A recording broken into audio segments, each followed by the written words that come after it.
Welcome to another edition of the Financial Blogmas. Holy banana bread! We're at number 11. Number 11. We got a lot of these. We still got a lot left. We're doing this all the way to the 24th, so definitely more of these to come.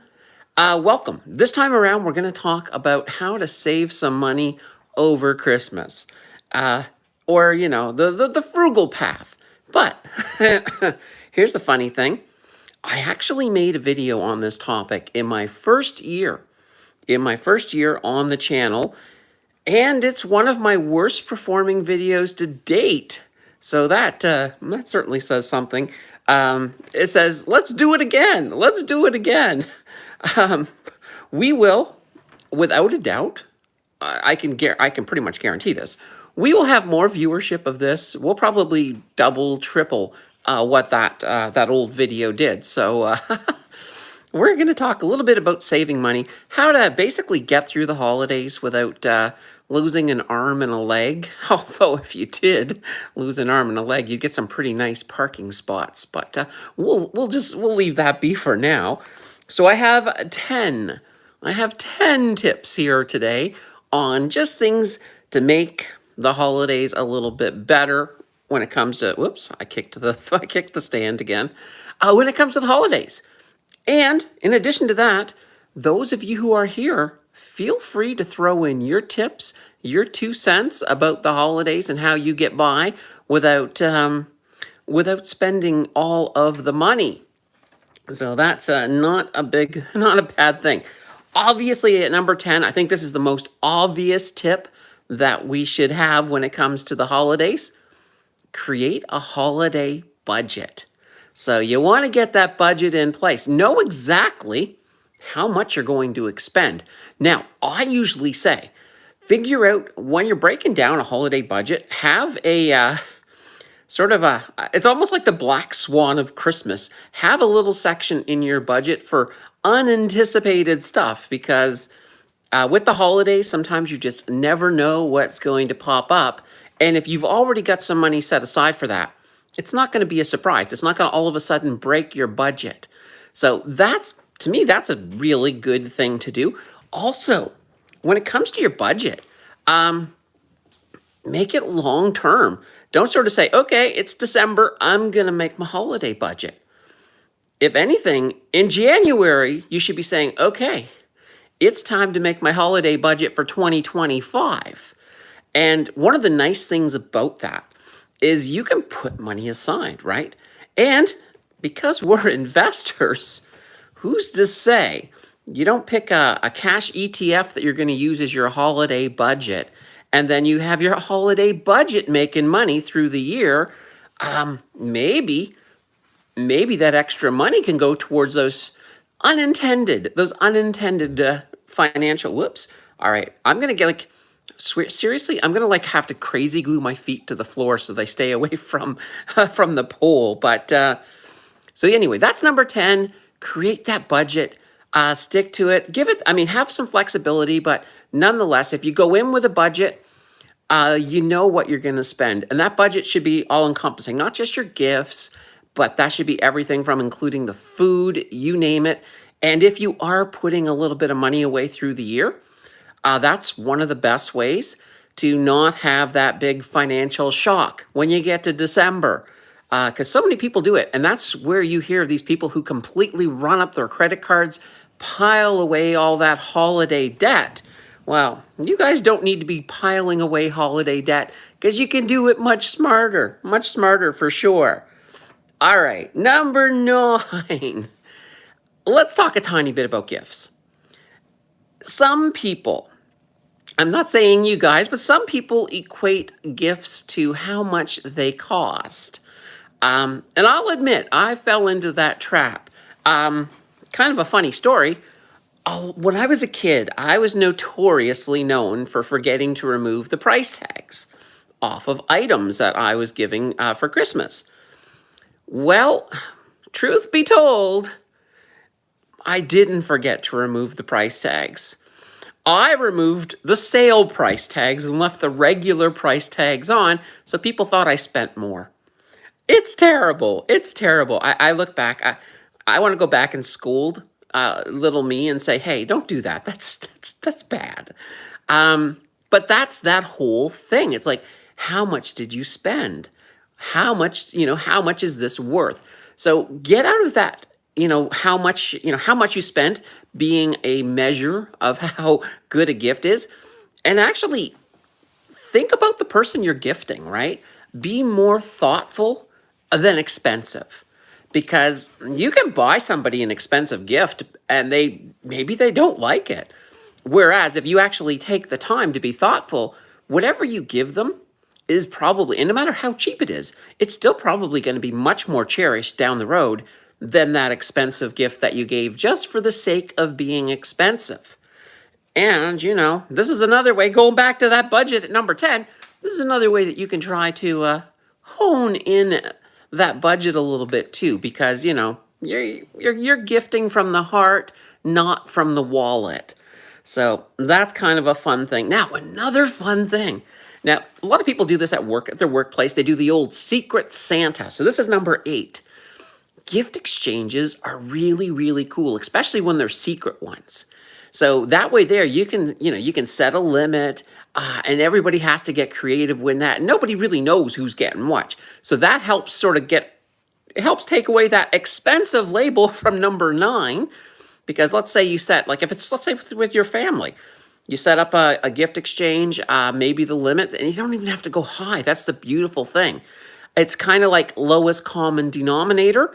So there's always somebody in your family who doesn't make as much as you, and they're going to be the ones who are going to be setting that price. So a lot of times, it may be down $20, maybe, well, now with inflation, maybe $50, but it's a great way to save a lot of money. And the beautiful thing is you only have to get a gift for one person, right? Instead of, getting, here's one for Cousin Mo, here's one for Uncle Bilbo, and all of that stuff. You don't have to worry about it.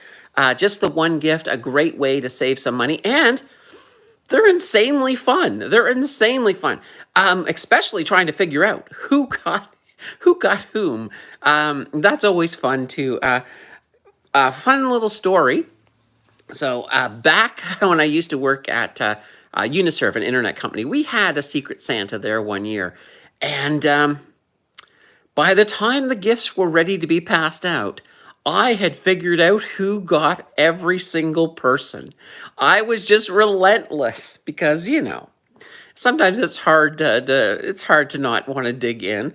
But that one year, and after that year, they were just like, you can't have anything to do with the Secret Santa. You can't. You can give a gift, but we're keeping you at bay because you figure things out too much. So anyway, that was kind of fun. Now, coming in at number 7. And this, once again, ties back to the budget, but we're talking about being strategic in your gift buying. So utilizing time, because you get time on your hands. You've got a whole year, every year, to do your gift buying. So for example, there's sales times throughout the year that are a great opportunity to be buying things. For example, if you know somebody who is loving the winter stuff, you could buy them their gift in the spring when all of the winter stuff is marked down to get rid of it. So that's just another idea. Things like that, things like Black Friday, Cyber Monday, even Boxing Day. Yes, it's after the holidays, but you're looking a year ahead, right? There's lots of ways to do it. So be strategic. Use the calendar. Use the whole calendar to get this done. Jordan is in the house. He says, I am working on a long-term gift for the wife. A discussion was held, and we decided we would use 2 of my investments to make her a custom ring for our 20th. Oh, nice. 20th anniversary. Congratulations. Hopefully that's coming up. Is that this year? Let's see, using some silver and one of the precious gems I have. Yeah, absolutely. And that's the way to do it, right? That's the way to do it. So you look at it this way, Jordan's been sitting on that silver for a long time, and it's been going up. So that's not a bad thing. Not a bad thing at all. All right. Dining out. Oh, the holidays are that time when, it's like, I've been out shopping. I'm too tired. I'm just going to dine out tonight. or we're just going to dine out, or we're just going to Uber eat in. It's really easy to get caught up in that over the holidays. But you want to try to limit it. You really want to try to limit it. And you know what? And you got all of these festive things, like you get the Swiss Chalet festive dinner and everything. Yeah, I would just say cut back on that, because that will eat into your budget big time. Holy banana bread. Absolutely. All right, we got 5 left. We do have 5 left. Holiday travel.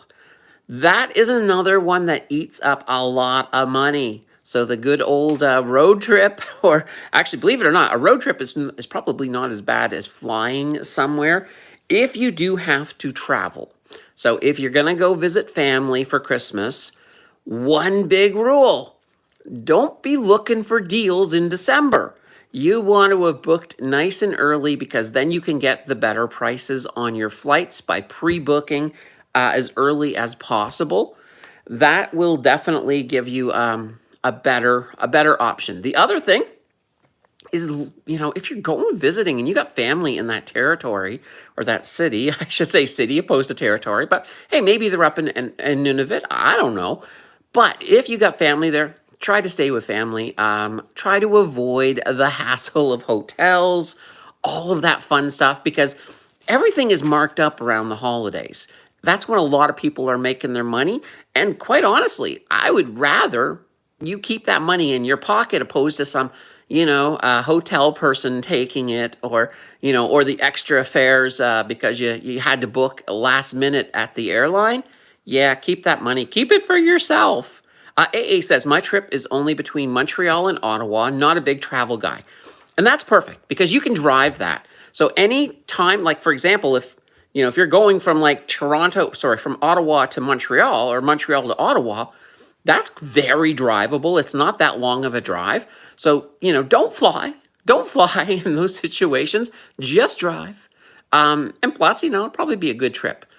And I know sometimes you can't avoid flying, but, just try not to if you can help it. If you can help it. All right. Now, decorations. Ah, boy. Decorations is another one. There's lots of ways you can save money. With decorations, obviously, there's the old do-it-yourself stuff, like the olden days, popping up the popcorn and the needle and thread. That's not a bad decoration. It actually makes things seem a little bit old-fashioned, which is kind of what Christmas is all about. But if you do need decorations, there are other options. There's things like the dollar store. They have a lot of good stuff, very, very cheap. Or you can take old decorations and you can probably put it a little bit of, craft them up a little bit to make them look like new decorations. That's an option as well, of course. But you want to try to keep those down. And if you are spending money on decorations, even if it is the dollar store ones, if they're still in great shape at the end of the year, box them up, store them away. Don't just throw them out, because next year you can use them again. And maybe next year they won't be the ones you want hanging on your wall or on your tree. You could always then craft those ones up. So there's lots of options there.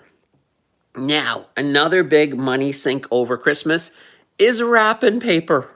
Holy banana bread. Now, I remember, and this was, and they weren't doing it to save money, but I knew a family that I was there around Christmas time, and I noticed everything was done in newsprint. Basically, not even just newsprint, all of the ad paper that, all the flyers and stuff that we used to get a lot in the mail, they used all of them to wrap up their gifts. And I was just like, what? Why are you doing that? And they were like, well, because it's good for the environment. Okay, that's cool. But there are many, many different options that you can do. Yeah, you can use newsprint. You can use some of them grocery bags to wrap. And you might be thinking, why would I use a grocery bag? That's going to look terrible. But no, it becomes let's say, for example, you got kids and you want them to wrap with a grocery bag, then just give them some colored pencils and some crayons, and they can draw their candy canes and, their Christmas type stuff all over it. So it becomes an activity for the kids at the same time. So there is lots of options. Now, of course, another really great option, as Meow Mix just said, are those gift bags. gift bags are absolutely a good option. They're reusable. Now, if you receive a gift bag for somebody else, don't throw it away, save it. You can use it next year to give another gift. Or if you've got kids and you're using gift bags in the house, just get the gift bags back from them and say, hey, look, I want the bags back. We're going to use those again. That's perfect recycling, saves you a lot of money. Maybe that first year when you buy the gift bags, you're not saving money, but the coming years, you're definitely saving some money. So that's not a bad idea at all. AA says that's a good idea. Newsprint, never thought about it. Oh yeah, it's a very cheap way to to wrap a gift for sure. Ah, yeah. All right, we got two left. We got two left here. Um, Loyalty programs. Now, you guys are probably thinking, what? What does that have to do with Christmas? But a lot of times, all through the year, you're spending and you're picking up points on all of these different loyalty programs. What a perfect time to cash those in around the holidays, because that will help take some of the pressure off of your budget. So let's say, for example, if you've been buying your groceries all year at Loblaws, you probably have a lot of points saved up. So you might be able to get an entire grocery order for next to nothing, thanks to those points. And when's the best time to do that? Of course, December. So a lot of different things, everything from air miles to all kinds of loyalty points. Use them up. That's the time to use them. It'll help save your bills. Help save your bills. All right, we got one left. Now, number one is corny, I will admit, but it kind of goes back to when I talked about gifts earlier. I was talking about how it's better to have a thoughtful gift than than an expensive one. Let's take it another step further. How about this? Craft experiences instead of gifts. Because if you're looking at experiences, for example, instead of a gift, you take somebody to an event, or you share something with them out. Maybe you guys go winter camping. There we go. I don't want to go winter camping. Some people like it though. I have done it once before and it was cold. That's all I can remember from it. So that wasn't much of an experience. Oh, and I do remember that the ice was not thick enough to skate on. Those are the only two things I remember from my winter camping experience. But with a lot of these experiences, they're absolutely fantastic. Those are the things that people are going to remember. Family are going to remember years and years down the road.